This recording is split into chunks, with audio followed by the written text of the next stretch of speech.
गाउँ सहर सारा गुन्जाउने यो हो radio Sanvi 96.4। Radio Sanvi 96.4। Radio Sanvi 96.4 megahertz को यो हो दैनिक सन्ध्याकालीन प्रस्तुति कार्यक्रम सवाल जवाब। नमस्कार, रेडियो सान्वी 96.4 मेगाहर्जको प्रस्तुति कार्यक्रम सवाल जवाफमा स्वागत गर्छु। म अशोक सङ्ग्रौला। कार्यक्रम सवाल जवाफ यहाँले सुन्दै आइरहनु भएको छ हरेक दिन साँझ 6:30 बजेदेखि 7 बजेसम्म र कार्यक्रम सवाल जवाफमा हामी विभिन्न विषयवस्तुमा केन्द्रित भएर एकजना अतिथिसँग सवाल जवाफ गर्ने गर्छौँ र आजको विषयवस्तु भन्नुपर्दा हामीले देशको पछिल्लो राजनीतिक घटनाक्रमलाई नै लिएका छौँ। यतिखेर सत्तारूढ दल नेकपा आन्तरिक किचोलोमा अल्झिएको छ। आन्तरिक भन्नाले पार्टीभित्र सत्तासीन सरकारको नेतृत्व गरिरहेका प्रधानमन्त्री केपी शर्मा ओली विरुद्ध पार्टीका नेताहरूले राजीनामा माग गरेपछि अहिले नेकपा भित्रको विवादले एउटा सतही रूपमा त्यो विवाद देखिएको छ र पार्टीको राजीनामा मागे पश्चात पार्टी नै फुट्ने हो कि र फुटकै सङ्घारमा पुगेको जस्तो पनि भान भइरहेको छ। यस्तो स्थितिले नेकपा जसले 2/3 बहुमत प्राप्त गर्यो, 2/3 बनायो, 2/3 सरकार बनायो र यस्तो सरकारले पनि स्थिर रूपमा काम गर्नुको सट्टा यसरी किन आन्तरिक किचलोमा र सत्ताको लुछाछुडीमा लागेको हो र यसले कस्तो स्थिति पैदा हुन्छ र के यो स्थिति आउनुमा मात्र नेकपा मात्रै दोषी हो? हामी यिनै विषयमा सवाल जवाफ गर्छौँ र यसका लागि आज हामीसँग हुनुहुन्छ अधिवक्ता तथा विश्लेषक वीरेन्द्र प्रसाद यादव। उहाँ फोन सम्पर्कमा आइसक्नु भएको छ। म स्वागत गर्न चाहन्छु। सबभन्दा पहिला वीरेन्द्र सर, कार्यक्रम सवाल जवाफमा स्वागत छ। धन्यवाद। देशको पछिल्लो राजनीतिक घटनाक्रम जुन छ त्यो सम्बन्धमा पक्कै पनि यहाँ ज्ञात हुनुहुन्छ। देश कतातिर धकेलिँदैछ? वास्तवमा भन्नु हो भने यो नेपाली जनताको लागि बहुत दुर्भाग्यपूर्ण अवस्था हो। किनभनेदेखि नेपाली जनताले विभिन्न कालखण्डहरू हेरे, विभिन्न सामन्तवादहरूलाई परास्त गर्न बलिदान गरे। राजा शासन, राजासहितको प्रजातन्त्र, संवैधानिक राजतन्त्र, त्यसपछि लास्टमा आएर तपाईँको यो सङ्घीय गणतन्त्रात्मक शासन व्यवस्थामा नेपाली जनता आइपुग्दाको अवस्थासम्म नेपाली जनतालाई एउटा के अपेक्षा थियो त भन्दाखेरि सङ्घीय गणतन्त्रात्मक शासन व्यवस्थामा जनताले आफ्नो शासन आफै गर्ने, आफ्नो कानुन आफै बनाउने र जनताको जुन सरकार हो त्यो सरकार स्थिर रहोस् र समृद्धितर्फ जनतालाई लगोस्। जनताको दुख पीडालाई चाहिँ सरकारले संवेदनशील भएर गम्भीर भएर बुझोस् र जनताको दुख पीडालाई समाधान गरोस्, देशको सङ्कटलाई समाधान गरोस्, समृद्धितर्फ राखोस् भन्ने चाहनाले नेपाली जनताले आज 21औं शताब्दीमा कम्युनिस्ट जसको चाहिने विश्वमा अहिले चाहिने धेरै राष्ट्रहरूमा छैन तैपनि नेपालमा चाहिने 2/3 बहुमतको हाराहारीमा आफ्नो मतदान दियो। त्यो मतदानको पछाडि जनताको मुख्य पक्ष के थियो त भन्दाखेरि जनता देश जुन सदियोदेखि पिछडिएको छ त्यो स्थिर सरकार प्राप्त गरेर चाहिने आफ्नो दुख पीडा समाधान गरोस्। तर अहिले विडम्बना भनौँ, एकदम दुर्भाग्य कुरा भनौँ कि नेकपाको चाहिने त्यत्रो फुल मेजोरिटी हुँदै पनि देश चौतर्फी सङ्कटमा फँसेको छ। अहिलेको अवस्थामा देशको सङ्कटलाई हेर्नु हो भने एकदम आङ्गश्रिङ्ग हुन्छ। यस्तो गरिब सानो मुलुकलाई कस्तो सङ्कट परेको छ भन्दाखेरि आर्थिक रूपले धराशायी हुँदै गइराखेको छ। जैविक रूपले महामारीले जनतालाई चाहिने मर्नु न बाँच्नु बनाइराखेको अवस्था छ। हाम्रा छिमेकीहरूसँगको सम्बन्ध बिग्रिँदै गइराखेको अवस्था छ। ठुला शक्ति राष्ट्रहरू जसलाई हामीले अनुदान दिइराखेका छन्, जसले हाम्रो आर्थिक सहयोग गरिराखेका छन्, उनीहरूसँगको रिलेसन समाप्त भइराखेको छ। मुलुकभित्र नागरिक एकता चाहिने त्यति बलियो छैन। कहीँ मधेसको समस्याले चाहिने केही पार्टहरू चाहिने विभेदमा परेको, शोषणमा परेको, आफूले गुनासो गरिराखेको अवस्था छ भने महिला वर्गको, तपाईँको दलित समुदायको कति चाहिने जनताहरू आफ्नो पीडाले चाहिने एकदम अक्रान्त भइराखेको अवस्थामा जुन सरकार छ त्यो सरकारले यो पीडालाई चाहिने प्राथमिकतामा दिएर गम्भीरतापूर्वक समाधान गर्नुपर्नेमा हेर्नुहोस् न कस्तो चाहिँ नि आफ्नै दलभित्रमा पटक पटक चाहिँ नि सानोतिनो कुरोमा पार्टी विभाजन तर्करमा लाग्ने त कहिले नेताहरूको बिचमा एकदम पानी बराबरको सम्बन्ध हुने त कहिले विपक्षी दलसँग चाहिँ विवाद गर्ने त कहिले के गर्ने यो हेर्दाखेरि अब जनताको दुख पीडासँग चाहिँ सरकार चाहिँ मतलब नराखेको र देशको जुन चाहिँ सङ्कट हो जुन चाहिँ समृद्धिको मार्ग हो त्यसतर्फ नलागेको जस्तो चाहिँ भइरहेको जसबाट नेपाली जनताले जुन शक्तिलाई चाहिँ वरदान सम्झेर चाहिँ मतदान जित आज अभिशाप भयो कि जस्तो महसुस भइरहेको छ। एकदमै चिन्तापूर्ण दुर्भाग्यपूर्ण चाहिँ अवस्था छ भनेर मलाई लागिरहेको छ। कतै न कतै यो स्थिति आउनुमा हामी कतिको जिम्मेवार छौँ? होइन हेर्नुहोस् यो स्थिति आउनुमा जनता जिम्मेवार छन् भन्न कस्तो छ भन्दाखेरि हेर्नुहोस् डेमोक्रेसीमा के भन्छ अब्राहम लिङ्कनले के भनेको थियो by the people of the people for the people. जनताको लागि सरकार हो र अहिले जनताले नै चुनिराखेको सरकार छ, चुनिराखेको विपक्षी दल छ, चुनिराखेका हाम्रा नेताहरू हुन्। त कहीँ न कहीँ जनताको जिम्मेवारी कहाँ देखिन्छ त भन्दाखेरि हामीलाई 5 वर्षमा एकपटक चाहिँ जनताले अधिकार राज्यले दिन्छ, त्यो अधिकारको सदुपयोग हामी गरेका छैनौँ कि जस्तो लागिरहेको छ। किनभने मतदान भनेको सबभन्दा महत्त्वपूर्ण अधिकार हो र त्यो अधिकारलाई हामीले अब चाहिँ नि ठुला नेताको पछाडि लागेको, पैसा खर्च गरेको, या चाहिँ नि के अरे भिजन नभएको, जनताको दुख पीडा नबुझेको एकाएक नेता बनेर आइदिने मान्छेलाई जुन हामीले चाहिँ नि भोट दिएर जिताउने, उसलाई कुर्सीमा बसाउने जुन हाम्रो एउटा प्रवृत्ति छ, त्यो प्रवृत्तिले पनि यो आएको हुनसक्छ। किनभनेदेखि मतदान गर्दाखेरि हामीले धेरै कुरोलाई विचार गर्नुपर्ने अवस्था हुन्छ। किनभनेदेखि जसले हाम्रो मत प्राप्त गर्छ उसले भोलि हाम्रै लागि चाहिँ निर्णय गर्नुपर्ने हुन्छ। उसले गरेको निर्णय हामीले गरेको निर्णय बराबर हुन्छ। यसकारण उसले गरेको निर्णय हाम्रो प्रतिकूल नहोस्, राष्ट्रको प्रतिकूल नहोस् भने सोचेर चाहिँ गर्नुपर्छ, ताकि चौतर्फी उसले विश्लेषण गरोस्, दूरदर्शिता राखोस्।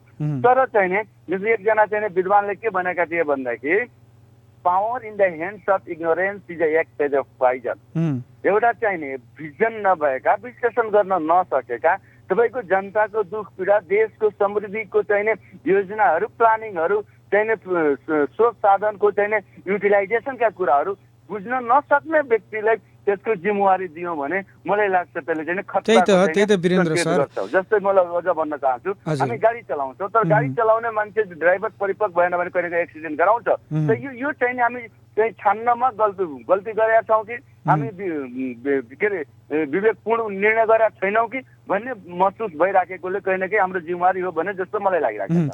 त्यही त वीरेन्द्र सर, जस्तो कि यहाँले उल्लेख गर्नुभयो नि, केही अपवाद बाहेक हामीले नै अज्ञानी र पैसावाल होइन, पैसाको लोभमा त्यस्ता नेताहरू छानेर पठायौँ र आज त्यसैको फलस्वरूप भनौँ न यो पीडा हामीले भोग्नु परिरहेको छ सारा देशले।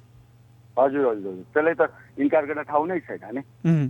भनेपछि यदि जनताले आफ्नो मताधिकार विवेकपूर्ण ढङ्गले यदि प्रयोग गरिदिएको भएदेखि यस्तो स्थिति आउँदैन थियो। कारण यो पनि हो भन्न सकिन्छ। अनि अर्कोतर्फ जस्तो कि प्रतिपक्षी जो छ नि, आलोचनात्मक रूपमा खबरदारी गर्नुपर्ने र खबरदारी गरेर अगाडि बढेको भएदेखि यो स्थिति आउँदैन थियो भनेर विश्लेषण गर्न सकिन्छ। प्रतिपक्षीको भूमिका एकदम लोकतन्त्रको लागि प्रतिपक्षी गहनास्त्र हो, त्यो वाचडगको रूपमा हो।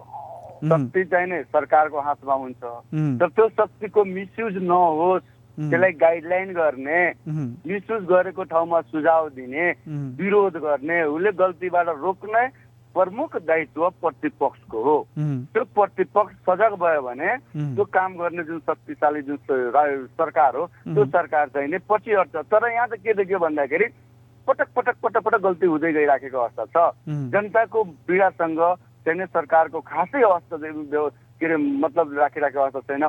त्यो पनि प्रतिपक्षबाट सशक्त रूपमा त्यसको विरोधहरू, त्यसका चाहिने त्यो गाइडलाइन गर्ने कुराहरू आइराखेको अवस्था नरहेकोले कहीँ प्रतिपक्षको कमजोरी हो कमजोरीको कारणले पनि यस्तो भइराखेको किन यहाँले कस्तो किन विश्लेषण गर्नुहुन्छ कारण कि जस्तो अब पछिल्लो एउटा उदाहरण लिउँ न, जसरी प्रतिनिधि सभाको संसदको अन्त्य गरिएको छ, एकाएक सभामुखलाई पनि जानकारी नदिएर सरकारको सिफारिसमा सिधै राष्ट्रपतिले संसदको अधिवेशन अन्त्य गर्नुभएको छ, जुन चाहिँ त्यो जुन व्यवस्था छ त्यस अनुरूप छैन, त्यसको प्रतिकूल भएर गरियो भनेर भन्छ। तर प्रतिपक्ष जसरी एउटा एकदम बलियो भएर अगाडि बढ्नुपर्ने हो होइन, त्यो दबाब दिनुपर्ने हो, प्रतिपक्षीको भूमिका चाहिँ एकदमै कमजोर देखिनुको कारण के लाग्छ यहाँलाई? त्यही त प्रतिपक्षको भूमिका कमजोर देख्ने यही सब कारणहरू हो नि। जस्तै अहिले तपाईँको म यहाँ चाहिँ निवेदन गर्न चाहन्छु, जस्तै एउटा तपाईँको पार्टी विभाजनको अध्यादेश आयो। त्यो पार्टी विभाजनको अध्यादेश संसद तपाईँको चालु रहेको अवस्थामा ल्याइयो, संसदलाई बाइपास गरेर गयो। अहिले तपाईँको मुलुक कोरोना भाइरसको चाहिँ संक्रमणले आक्रान्त भइराखेको अवस्था छ।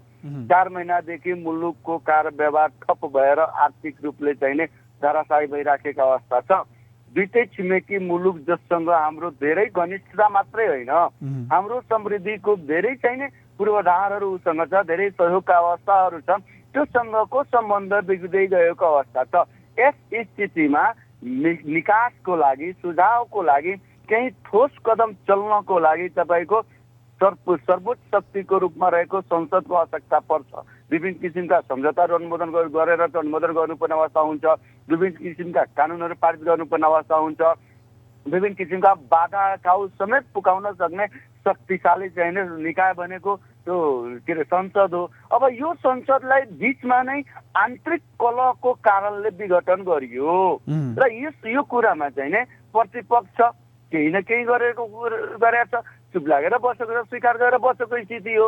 यो स्थितिमा हामी विगतमा पनि हेरेका छौँ, एउटा सरकार चाहिँ ढाल्ने बेलामा ढाल्ने कोसिस हुँदाखेरि देश बन्द हुने, त के हुने, के लफडा हुने, तपाईँको विवाद हुने। तर यस्तो ठुलो पुरा जहाँ देश र जनताकै चाहिँ जीवन चाहिँ सङ्कटमा परिराखेको अवस्था छ, त्यो स्थितिमा चुप लागेर बस्नु, मौन भएर बस्नु भनेको यो दबाव पूर्ण चाहिने व्यवहार नगर्नुबाट चाहिँ प्रतिपक्ष कहिलेकाहीँ कमजोर छ भने मलाई लागिराखेको स्थिति।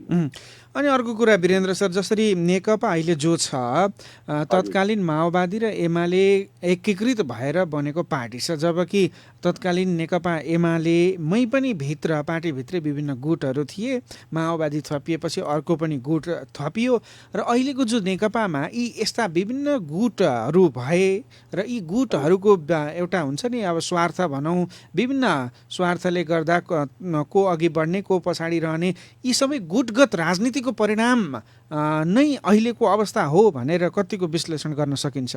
होइन, कुरा यस्तो हेर्नुहोस्, नेकपा माओवादी र नेकपा एमाले आजभन्दा लगभग तपाईँको 4-5 वर्ष पहिलाको अवस्थामा यो दुईटैको सम्बन्ध भनेको एकदमै कठिन जटिल अवस्थाको थियो। त्यो दुईटै पार्टीले एक अर्काको कुनै पनि कुरोलाई समर्थन गर्ने, एक्सेप्ट गर्ने अवस्थामा थिएन। त्यो तपाईँको तलदेखि माथिसम्मको अवस्था त्यस्तै थियो। हेर्नुहोस्, पार्टीगत रूपमा जस्तै कहिले तपाईँको माओवादीले वाइसिएल उ गर्यो भने तपाईँको एमाले तपाईँको त्यो के अरे युवाहरूको जमात चाहिँ उ गर्यो, आपसमा चाहिने प्रतिकार गर्ने उद्देश्यले एउटा नेताको कुरा अर्कोले काट्ने, दुवैसँग चाहिँ बोलचालसँग पनि नहुने स्थिति एकदमै जटिल स्थिति थियो। त्यो एकदमै चाहिने दूरी थियो दुईटैमा। त्यो पार्टीहरू एकाएक एक हुनुबाट यी चाहिने जुन पहिलाका असहमतिहरू हुन्, त्यो लाखौँ असहमतिको बिचमा जुन सहमति गरियो, त्यो सहमतिले विभिन्न किसिमका चुनौतीहरू सिर्जना गर्छ भन्ने कुरो स्वाभाविक हो। र त्यो सहमतिलाई कसरी व्यवस्थापन गर्ने त? तत्कालीन अवस्थामा जब दुईटै पार्टी एक भयो, त्यो बेलामा चाहिँ उहाँहरूले व्यवस्थापन गर्न सक्नु भएन, त्यसका विङ्सहरू, त्यसका मिडियमहरू तयार गर्न सक्नु भएन।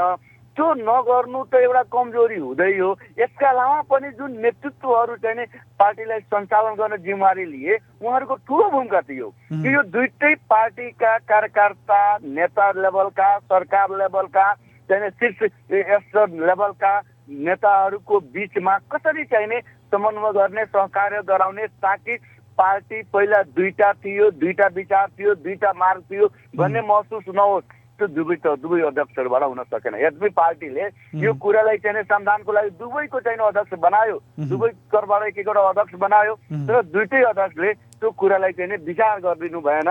त्यो आफ्नो कार्यकर्तालाई आफ्नो नेतालाई चाहिँ एक बनाएर लानु भएन। त्यो बनाएर नलानुको कारणले आज तपाईँको के भयो त गुट भयो। आज पहिलादेखि त दुईटै पार्टीमा चाहिँ विभिन्न किसिमका चाहिने विरोधाभास कुराहरू थियो।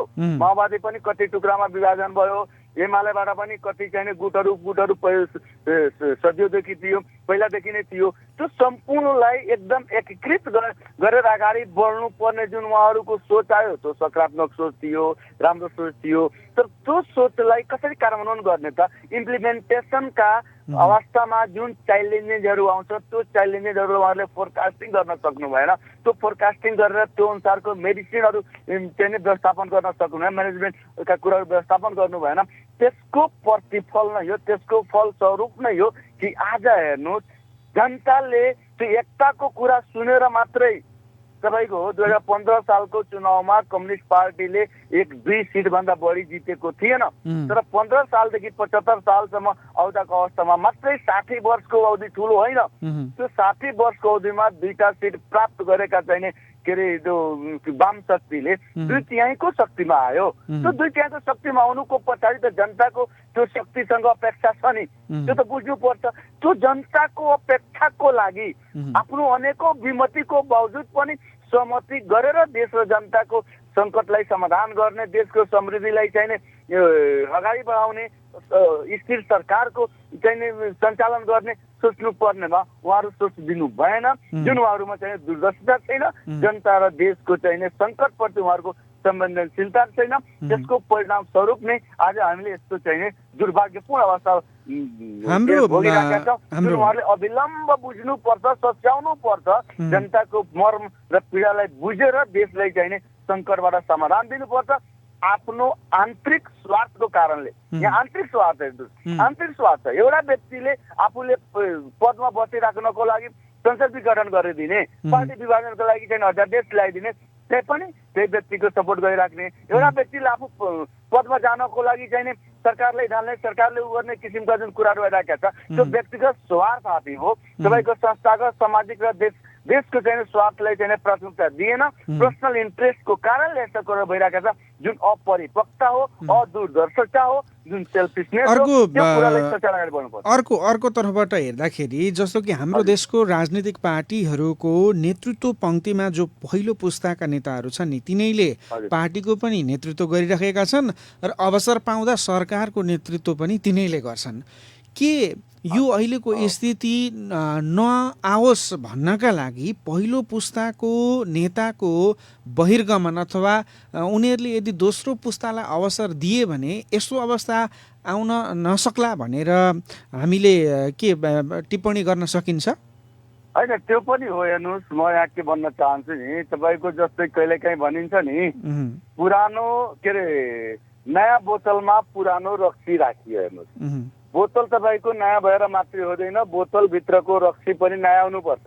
हामीले सिस्टमलाई चेन्ज गर्यौँ, हामी सङ्घीय गणतन्त्रात्मक सिस्टममा ल्यायौँ।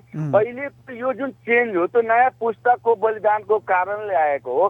तर त्यो नयाँ सिस्टमलाई कसले अपडेट गरिराखेका छ त? त्यही व्यक्तिले अपडेट गरिराखेका छ। तपाईँको राणा शासनको बेलामा थियो, पञ्चायती शासनमा थियो, राज शासनमा थियो, उसको मानसिकता, उसको कार्य गर्ने शैली जुन हो त्यो त ट्रेडिसनल छ नि। जसरी पहिला तपाईँको मधेससित विभेद थियो, त्यो मधेससित विभेद कसले गरेको थियो त?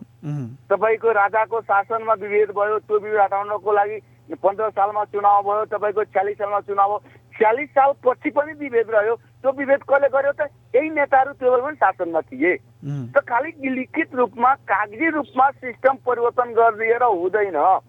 जुन व्यक्तिले पहिला चाहिने यस्ता त्रुटिहरू गरे त्यही व्यक्तिहरू आज पनि शासनमा छन्, आज पनि अधिकार उनीहरूको हातमा हो भने तिनीहरूबाट हामीले अपेक्षा गर्नुपर्ने चाहिँ खतरा नै हो। यसकारण जसरी हामी सिस्टमलाई चेन्ज गर्यौँ, एकदम तपाईँको नै चेन्ज गर्यौँ, सम्पूर्ण कुरो नै चेन्ज गरेर त्यसै गरी हामीले पार्टीगत रूपमा पनि संस्थागत के अरे सरकारको रूपमा पनि हामीले नेतृत्वलाई पनि चेन्ज गर्नुपर्ने थियो। तपाईँ कुरा उठाउनु हो, युवा पुस्ताहरू आउनु पर्ने थियो, युवा पुस्ता आउनु पर्ने थियो। तर खतरा कहाँ छ भन्दाखेरि आजका ती युवा पुस्ताहरू त्यही ट्रेडिसनलबाट प्रशिक्षित छन्, त्यही ट्रेडिसनल सोचबाट प्रशिक्षित छन्। उनीहरू एउटा पनि सानो कुरा गर्यो भने शीर्ष नेताहरू त्यसले हप्काइदिन्छ, तिनीहरूले आफ्नो न्यू भिजनलाई अगाडि बढाउन सक्दैनन्। त्यो कुरालाई पनि हामीले विचार गर्नुपर्ने अवस्था हो।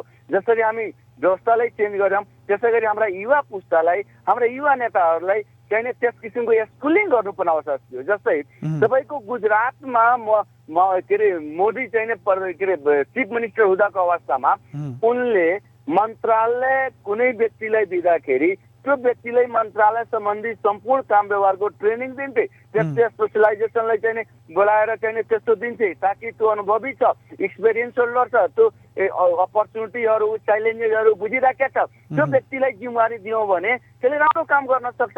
त्यो अनुसारको जिम्मेवारी दियो अनि तपाईँको चाहिँ गुजरात एकदम समृद्ध भयो, त्यो मोदीको चाहिँ ऊ भयो अनि समृद्धि छ, अगाडि बढ्यो। आज ऊ प्रधानमन्त्री, पुरै इन्डियाको प्रधानमन्त्रीको रूपमा छन्, विश्वकै नेताको रूपमा छन्। त्यो भनेको कार्य गर्ने एउटा शैली हो, नेतृत्व एउटा भिजन हो, फोरकास्टिङ गर्ने, दूरदर्शिता देखाउनु पर्ने एउटा जुन चाहिँ एनालाइटिकल जुन चाहिँ क्यापेसिटी हो, त्यो नभएको कारणले यस्तो भइरहेको छ। हामीले मात्रै कागजमा चेन्ज गरिदिने अवस्था होइन, त्यो कागजलाई इम्प्लिमेन्ट गर्ने मेन्टालिटी पनि सोच्नुपर्छ। जस्तै तपाईँको दक्षिण अफ्रिकामा नेल्सन मण्डेला र काला र गोराको बिचमा यत्रो ठुलो विवाद थियो कि त्यहाँ तपाईँको रगतै रगतको खोला बगिने अवस्था थियो। तर नेल्सन मण्डेलालाई राष्ट्रपति बनाउँदाको अवस्थामा नेल्सन मण्डेलाले कस्तो काम गरे भन्दाखेरि काला र गोरा दुईटैले राष्ट्रपिता मानिदिए। त्यो आज पनि राष्ट्रपिता मानिराखेको अवस्था छ। किन त भन्दाखेरि उनीसँग विभेद भए पनि उनी आफू सरकारमा गएपछि विभेदको गन्ध हटाए, कसैलाई चाहिँ दुई किसिमले हेर्दिएनन्। शासक त्यो हो जसले आफ्नो स्वार्थभन्दा माथि उठेर सबैलाई समग्रमा हेरोस्। यहाँ त कस्तो छ भन्दाखेरि यसले मलाई त्यो बेलामा यस्तो भनेको छ, यसलाई म छोड्छु, यसको पार्टीलाई म छोड्छु, यो भनेको हेर्नुहोस् नेतृत्वको अन्त्यमा छौँ वीरेन्द्र सर, अन्त्यमा छौँ। जस्तो कि यहाँलाई मैले अब अन्त्यमा एउटा विषयमा यहाँको विश्लेषण चाहे, जस्तो कि राज्य संस्थाको बागडोर सम्हाल्ने पछिल्लो निर्वाचनको अङ्कगणितलाई हेर्ने हो भने दुईटा दल देखिएका छन्, नेकपा र कङ्ग्रेस। यद्यपि जसपा एकीकृत भएर ठुलो पार्टी बनेको छ र पछि गएर त्यसले सत्ताको बागडोर सम्हाल्ला नसम्हाल्ला, त्यहाँ पुग्ला नपुग्ला भविष्यले बताउला। यी दुईटै दललाई जनताले हेरिसकेका छन्, उनीहरूले कस्ता कार्य गरे भनेर बुझिसकेका छन्। यद्यपि एउटा म्यान्डेट नै दिएका थिए नेकपाको यो सरकारलाई, त दुई तिहाईकै बहुमत दिएर सत्तामा पुर्याइदिए, एउटा स्थिर सरकार बन्ला देशमा होइन, विकास निर्माणका काम होला भनेर त्यस किसिमको म्यान्डेट दिएर स्थिर सरकारले नै गर्न सक्छ भनेर त्यो हिसाबले पनि जनताले म्यान्डेट दिए। तर अवस्था अहिले ठिक उल्टो छ। अब यो अवस्थामा भएका जति सबै दललाई जनताले हेरिसकेका छन्। यस्तो अवस्थामा के फालिएको जुन शासन व्यवस्था छ त्यो फर्किने सम्भावना कतिको छ? हेर्नुहोस्, त्यो त हेर्नुहोस्, त्यो दिवा सपना हो। नेपाली जनताले प्रजातन्त्रको लोकतन्त्रको सवाद सिकिसकेका छन्। हेर्नुहोस्, के अरे वृद्ध अवस्थाका व्यक्तिहरूमा त्यो सोच हुन सक्छ र अहिलेको जुन 21 शताब्दीका जुन हाम्रा शिक्षित युवाहरू हुन् तिनीहरूले तपाईँको सामन्तवादतर्फ जाने उनीहरूको सोच हुँदैन। हेर्नुहोस्, बरु यो सिस्टममा जो कमजोरी छ, जसले चाहिँ यो सिस्टमलाई क्लियर पार्न खोजिराखेका छ, जसको ट्रेडिसनल मानसिकता छ, त्यसलाई अब नेपाली जनताले छानी तपाईँको बाइपास गरेर अनि त्यस्ता भिजन भएका व्यक्तिलाई अगाडि ल्याउँछन् र यो सिस्टमलाई फेलियर हुन दिँदैनन्। अहिले तपाईँको यो पार्टीहरूको क्रियाकलापले जनता क्रान्त भएर केही समूहबाट चाहिने अब पुरानो फालिएको शक्ति आउनुपर्छ भन्ने जुन सोच हो त्यो भनेको नगर्ने हो। त्यसले चाहिने सशक्तता पाउन म त हेर्नुहोस् बुझ्दैन। हेर्नुहोस्, अरू चाहिने विदेशी शक्तिबाट पनि सहयोग आउला भन्ने पनि मान्छेहरू जुन सोचिरहेका छन् त्यो पनि म हेर्दिनँ। कुनै पनि विदेशी शक्ति हाम्रा जुन मित्र हुन् वा मित्र छैनन्, त्यो सबै लोकतन्त्रका प्रेमी हुन्। उनीहरू आफ्नो लोकतन्त्र बचाउनको लागि बलिदान दिइराखेका छन् भने हाम्रो लोकतन्त्र साकार गर्नको लागि उनीहरू बलिदान कुनै पनि क्रियाकलाप गर्दैनन्। जस्तो नेपाली जनताले सक्दैन। नेपाली जनता सार्वभौम छ। नेपाली जनताको मेजर चाहना के हो त भन्दाखेरि लोकतन्त्र हो, सङ्घीय गणतन्त्र हो र चुनावबाट पनि तपाईँको एमालेलाई 2/3 बहुमत दिनुको अर्थ एमाले माओवादीले दुई चाहिँ बहुमत यसकारण दियो कि उनीहरू सङ्घीय गणतन्त्रात्मक सिस्टमलाई हँगालेका छन्। त्योभन्दा बाहिर जान वीरेन्द्र सर। सक्दैन। यसर्थ चाहिँ नि यो त्यो चाहिँ नि दिवस सपना जस्तै मलाई लाग्छ। हस् वीरेन्द्र सर, समसामयिक विषयवस्तुमा विश्लेषणात्मक सवाल जवाफमा सहभागी हुनुभएकोमा धन्यवाद। हस्, धन्यवाद। हाम्रा श्रोताबिन्दुहरूलाई पनि धेरै धेरै धन्यवाद। नमस्कार। नमस्कार।